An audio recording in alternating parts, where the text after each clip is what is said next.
صرف حجر اسود کا بوسہ لینے کے لیے جاؤ یہ ناجائز ہے.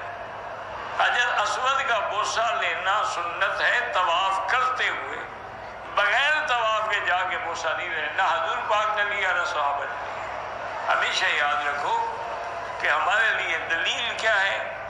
صحابہ، سرکار دو جہاں، صحابہ، اس کے بعد تابعین، تبع تابعین، ان کا قول، فعل، یہ تقریر جو ہے سب حدیث ہے. ہمیشہ یاد رکھو.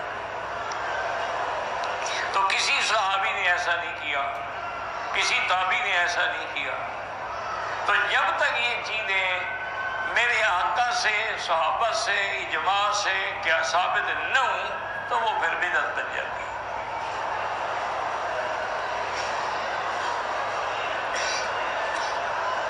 ہم نے جب پہلا طواف شروع کیا تھا عمرے کے لیے، جگہ کا پتہ نہیں تھا، ہم نے باب فہد سے شروع کیا، وہیں پہ ختم کیا. وہ آپ کا عمرہ ہوا ہی نہیں. دوبارہ عمرہ بھی کریں اور دم بھی ادا کریں. باب فہد سے بھی کوئی شروع کرتا ہے؟ اللہ کے بندے، کہاں حجر اسود، کہاں باب فہد؟ پتہ نہیں تھا. پوچھ لیتے تو پتہ لگ جاتا. جب تمہیں غرض ہی نہیں عمرے کی، اگر غرض ہوتی تو پوچھ کے نہ آتے.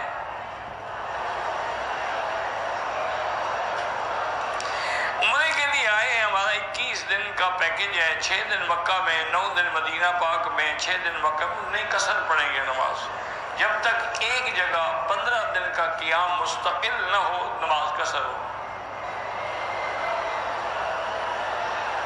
مجھے معدے، پٹھوں اور سر کا مسئلہ ہے، درد رہتا ہے. بہرحال زمزم سے بڑا کوئی علاج، زمزم پیو.